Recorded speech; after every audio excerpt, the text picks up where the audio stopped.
भला तुम क्या करवा सकते हो? कुछ करवा सकते हो? कुछ नहीं। कभी प्रभु से कुछ मत मांगो। एक बड़ी सुंदर बात याद आ गई, परीक्षित महाराज अवश्य सुनाऊंगी। एक लकड़हारा था, ध्यान देना परीक्षित महाराज, वो बेचारा बहुत गरीब था, लकड़ी काट करके अपना जीवन व्यतीत करता था, बेच बेच करके। एक बार की बात है कि उसने अपनी कुल्हाड़ी उठाई और लकड़ी काटने के लिए चला, और जैसे ही चला तो तालाब के किनारे जो वृक्ष था परीक्षित महाराज उसी वृक्ष पर चढ़ गया, काटने लगा लकड़ियों को। जैसे ही लकड़ी काटने लगा, विधि का विधान ये हुआ कि जो उसके हाथ में कुल्हाड़ी थी वो छूट करके उस जल में गिर पड़ी। जैसे उस तालाब में गिरी है वो कुल्हाड़ी, तो बेचारा नीचे उतर के आया और तालाब के किनारे बैठ गया, जोर जोर से रोने लगा। अब हम क्या करें? भला एक ही कुल्हाड़ी थी, वो भी इस जल में गिर गई। अब हम कैसे अपने बच्चों को पालेंगे? कैसे अपना घर चलाएंगे? कैसे अपना पेट भरेंगे? रोने लगा। और जब जोर जोर से रोने लगा परीक्षित महाराज, तो जल देवता ने जैसे ही आवाज को सुना तो जल देवता उस पानी में तुरंत प्रकट हो गए। और जैसे ही जल देवता प्रकट हुए तो जल देवता खाली हाथ नहीं है परीक्षित महाराज, उनके हाथ में सोने की कुल्हाड़ी है। जवाब दिया, ओरे भैया क्यों रो रहा है? लकड़हारा बोला, प्रभु क्या बताऊं, मैं इसलिए रो रहा हूं कि मेरी इस जल में कुल्हाड़ी गिर गई है। जल देवता बोले, ये जो मेरे हाथ में वो तेरी कुल्हाड़ी है। वो ईमानदार बोला, देखिए प्रभु ये मेरी नहीं है, ये तो सोने की है। ये मेरी नहीं है, मेरी तो सिर्फ एक लकड़ी की थी, ये मेरी नहीं है। जल देवता बोले, अच्छा भैया, हाँ। तुरंत नीचे को फिर गोटा लगाया।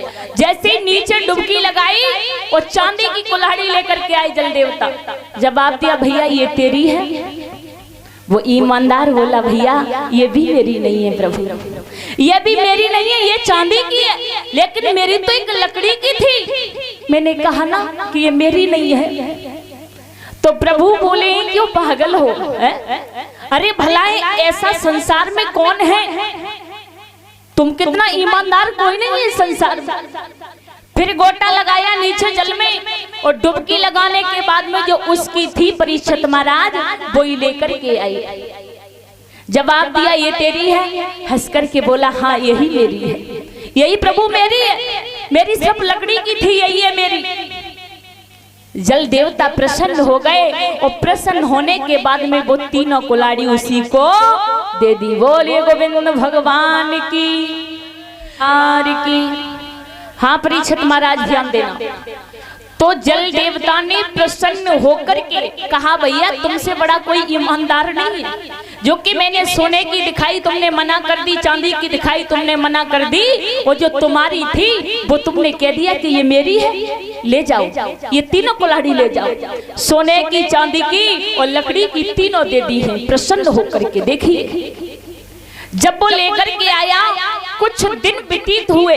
यज्ञवती महाराज, जब कुछ दिन व्यतीत हुए तो उसकी पत्नी में और उसमें झगड़ा हो गया बहुत तेजी से। जैसे झगड़ा हुआ तो वो रूठ करके उसी तालाब में जाकर के गिर पड़ी। और ये तो माता बहनों के अंदर आदत होती है, अगर लड़ाई हो जाए तो मरने की धमकी ज्यादा देती है, या पीहर चली जाएंगी या फिर मरने की धमकी देंगी। तो उसकी पत्नी उसी तालाब में जाकर के गिर पड़ी। अब बेचारा पहुंचा तालाब के किनारे, जोर जोर से रोने लगा, कोई है जो कि मेरी पत्नी को बचा ले, मेरी पत्नी इसमें गिर गई है, मुझे ला करके मेरी पत्नी को दे दे। तो कोई नहीं आया। वही जल देवता आए, लेकिन बड़ी सुंदर पत्नी लेकर के आए। बहुत सुंदर औरत है परीक्षित महाराज, ऐसा मालूम पड़ रहा है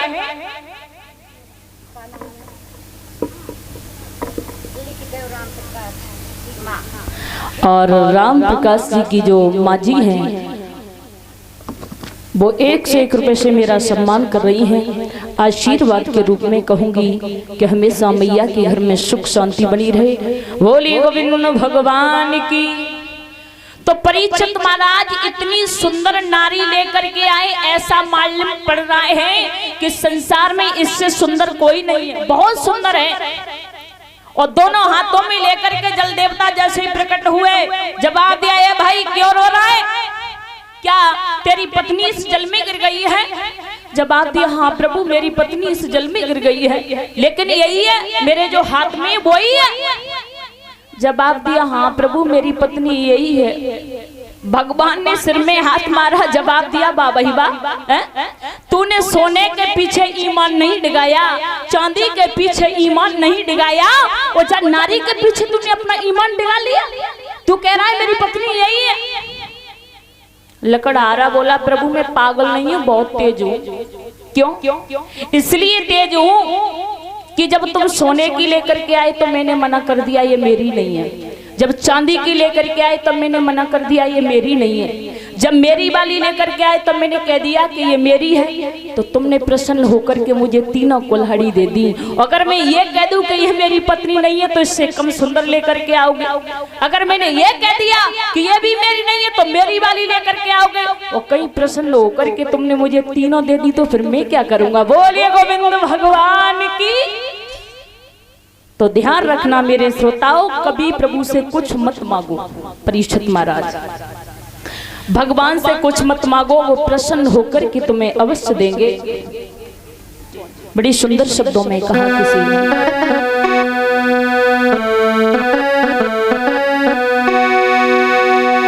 कि आशाओं का हुआ खात्मे और दिल की तमन्ना बनी रही, जब परदेसी हुआ रमाना सुंदर काया।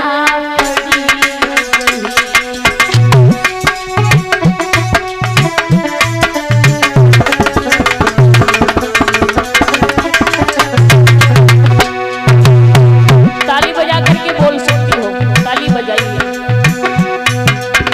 इतना गरूर कर रहे हैं, इस काया को मलमल करके धो रहे हैं, साबुन लगा रहे हैं, बड़े सुंदर सुंदर तेल लगा रहे हैं, लेकिन एक दिन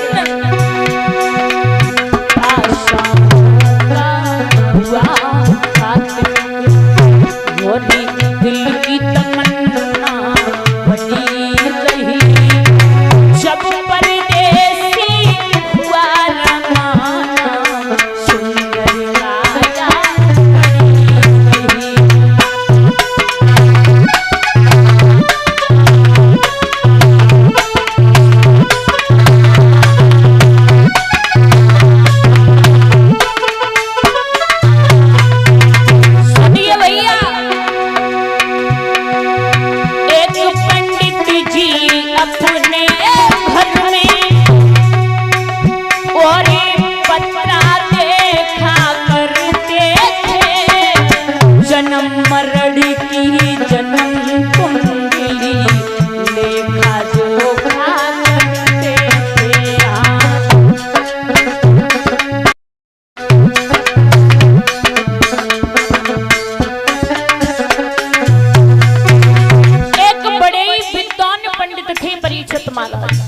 कोई जाकर के पूछता था कि ये बताओ हमारी मृत्यु कब होगी, तो वो बता देते थे, लेकिन ध्यान रखना भैया,